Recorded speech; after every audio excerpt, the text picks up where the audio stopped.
Good morning. Welcome to This Week. Now what? How business is done in this town has to change.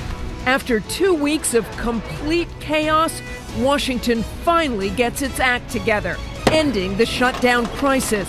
But with new deadlines looming, what's to keep it from happening again?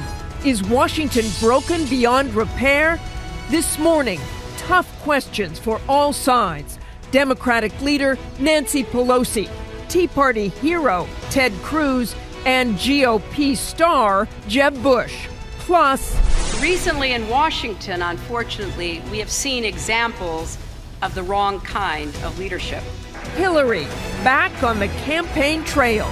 The Powerhouse Roundtable looks ahead to 2016 and takes on a stunning week in politics. It's all right here this Sunday morning.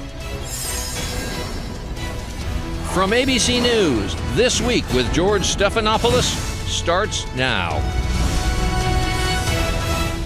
Hello again. I'm Martha Raddatz. George is off today. Great to have you with us. I'm here with ABC's Karl and Jeff Zeleny, and let's show that moment again. There it was yesterday, Hillary Clinton taking the stage, talking about leadership and the state of politics, her first explicitly political event in more than 4 years. When you see that moment, Karl, how can you think anything but that she's running? You really can. And I'll tell you, she may not have told anybody yet that she's running, but those that have supported her and worked for her in the past are 100% convinced she's going to do it again. It sure looks like it. We have lots more to cover this morning, including what's next now that the government shutdown is over. But first, to news breaking overnight, those 2 convicted murderers in Florida who incredibly forged their way out of jail, now back behind bars after being captured last night in Panama City. Our own Steve Osunsami is there. Good morning, Steve.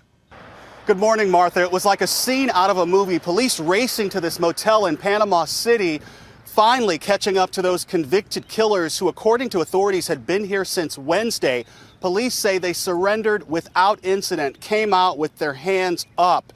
It has been a long journey for these 2, first forging their way out of a prison here with fake documents, including a forged judge's signature ordering their release early. They were serving life sentences without parole, and somehow they were released. This has been a shame for law enforcement officials and the legal system in Florida in general, and there have been calls for changes to the system in terms of how those orders are processed. This morning, these 2 men are in a county jail here and are expected to be handed over to corrections officials and could be back in prison as soon as today. Martha.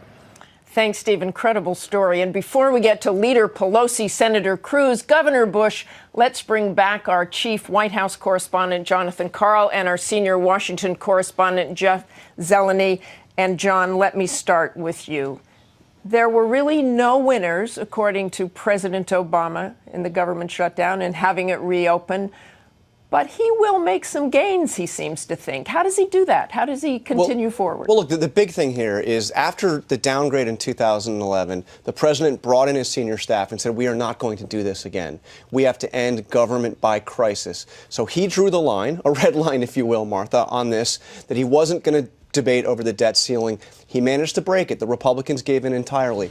Now the question is, what does he do with it? He's still 5 years in almost, does not have a bipartisan legislative accomplishment. Is he finally now going to be able to work with the Republicans on something? Big question. And that question to you, Jeff Zeleny, are the Republicans willing to work with him suddenly now? Well, that is the real question. Was there a lesson learned? Did Republicans learn their lesson? And it depends who you talk to. If you talk to Senator Ted Cruz, as John did, he says we are going to fight again. A shutdown was worth it, but not Mitch McConnell, the leader of Republicans in the Senate. He says a shutdown will not happen again. So the sense that I get from talking to so many Republicans across the board is that they know this hurt the brand of the party. They know that they must come to some type of an agreement here, but the argument is still the same. Republicans do not want to give on taxes, and Democrats don't want to give on entitlement. So we're nearly in the same position, but it's a smaller deal we're talking about. So I think they'll work something out. But I don't think there'll be another shutdown. Yeah, I think so. And there's also a question. A lot of Democrats want to hit the Republicans while they're down. They see a chance for another wave election in 2014. That's not really something that, would say compromises in the air. Thank you, John. Thank you, Jeff. We'll look forward to it.